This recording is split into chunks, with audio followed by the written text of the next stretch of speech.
ninguém é aceito sem antes ser rejeitado. Jesus, irmão, depois dos 40 dias que ele jejuou, ele volta para a sinagoga onde ele cresceu, pastor. E ele abre o livro de Isaías, dizendo: o Espírito do Senhor está sobre mim, porque o Senhor me ungiu para pregar as boas novas aos quebrantados de coração, e a proclamar libertação aos cativos, e o ano aceitável do Senhor. Quando eles olharam para ele, disseram: quem? O filho do carpinteiro? Eles começaram a tentar juntar pedras para espancar, para apedrejar Jesus, irmãos. E o que aconteceu?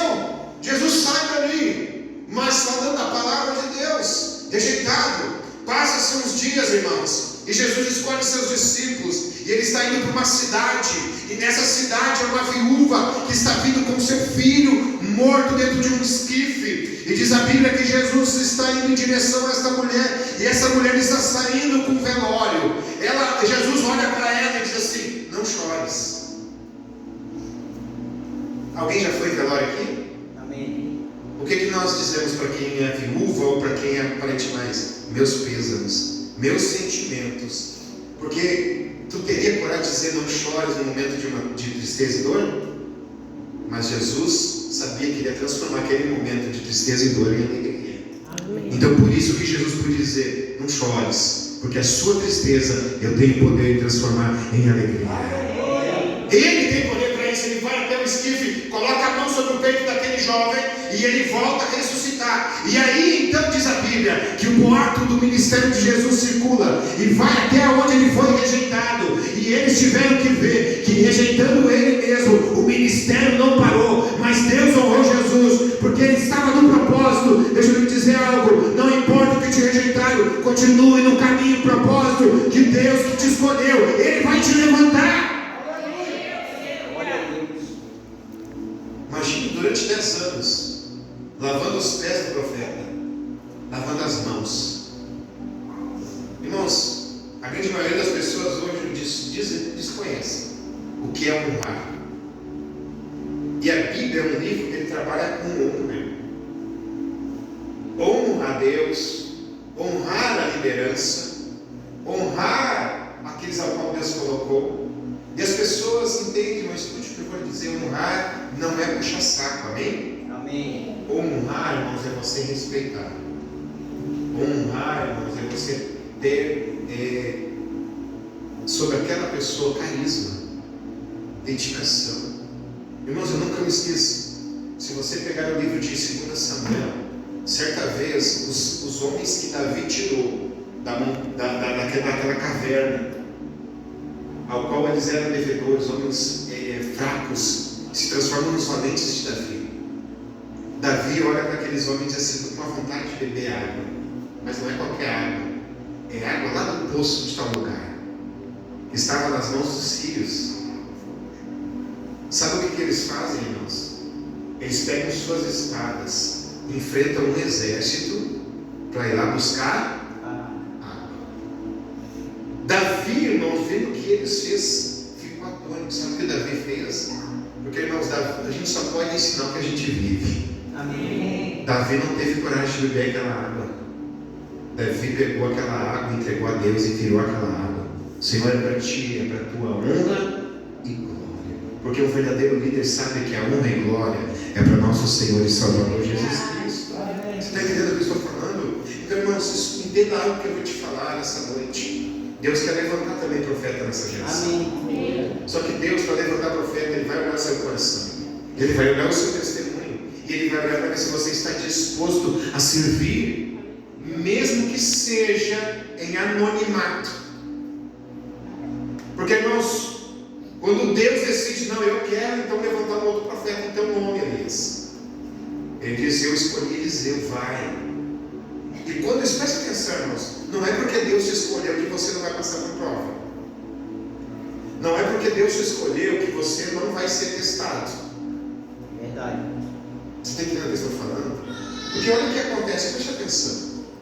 A Bíblia fala que Eliseu desce até onde Elias desce até onde Eliseu estava. E Eliseu estava trabalhando para o seu pai, estava arando a terra com a junta de bois. Então Eliseu pega o seu manto e joga sobre os ombros dele. E ele ficou assustado, porque ele sabia do estava fazendo, escolhendo ele para ser profeta no lugar dele. Ele pediu para poder se despedir da sua família. E sabe o que ele faz depois de se despedir da sua família? Ele sacrifica os gados. Ele faz um sacrifício, faz um churrasco e distribui a carne para o pessoal da vila. Para quê? Não preste atenção, irmãos. A Bíblia vai nos ensinar algo muito interessante. Que aquele que botou a mão no arado não deve olhar mais. Irmãos, escute o que eu vou lhe dizer. Preste atenção. O que nós temos de pessoas que se decepcionam com outras pessoas e colocam a culpa em Deus é muito grande. Só que no dia do juízo final, a sua decepção com os homens não vai justificar diante de Deus o seu pecado. Diante de Deus, irmão, preste atenção, porque todos, a Bíblia fala, ricos, pobres, grandes, pequenos, prestaremos contas. Nós prestaremos contas pelas nossas atitudes. Então entenda isso que eu vou lhe dizer. Sabe qual é o problema que Mateus 7 fala que a gente não deve julgar? Para que a gente também não cometa o mesmo erro, ou querer tirar o cisco no olho do irmão e ter um argueiro. Porque normalmente a gente diz, a pessoa ela não é uma pessoa que é grata, e muitas vezes nós nos tornamos ingratos.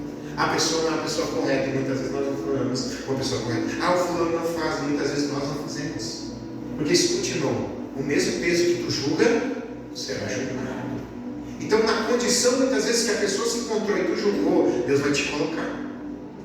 Para ver se você vai agir da mesma forma, ou se você vai ser diferente. Então, deixa eu te dar um conselho, irmãos, escute. Não mude porque as pessoas fizeram mal para você. Eu vou repetir de novo, é para você se converter nessa noite. Não mude porque as pessoas fizeram mal para você. Quem fez maldade foram eles. E a Bíblia fala que nós não devemos pagar o mal, mas devemos pagar o mal com o bem. Eu sempre disse para minha esposa e volto a repetir, escute o que eu vou dizer. Não é porque as pessoas fizeram o que eu preciso fazer. Não é porque as pessoas foram mal que eu preciso ser mal. Não é porque as pessoas agiram de maneira errada comigo, que eu preciso agir de maneira errada com elas. Porque maior é o que está em mim do que o que está no mundo. Então, irmãos, se as pessoas decidiram ser ingratas, é uma questão particular dela. Agora, eu preciso entender que se o Senhor Jesus, através do seu Espírito Santo, está em mim, eu não posso agir da mesma forma. Eu preciso ser uma nova. Então, irmãos, quando eu estou falando em servir, em obediência, eu já vi muitas pessoas, mas pastor, eu fiz, pastor, eu fui, mas eu me decepcionei, a pessoa me traiu, a pessoa me abandonou. Irmãos, é comum isso. Agora eu estou falando de Jesus, já te virou as costas. Jesus já te abandonou? Não. A Bíblia diz que mesmo que uma mãe que amamenta esqueça do seu filho, ele, porém, não esquecerá de ti. Então, o Senhor Jesus não vira as costas para você. Você está entendendo o que eu estou falando? Então, olha para o irmão que está do seu lado, então, diga para ele assim, haja com as pessoas como Jesus agiria com você. Quando você está entendendo o que eu estou pregando aqui essa noite. Quando eu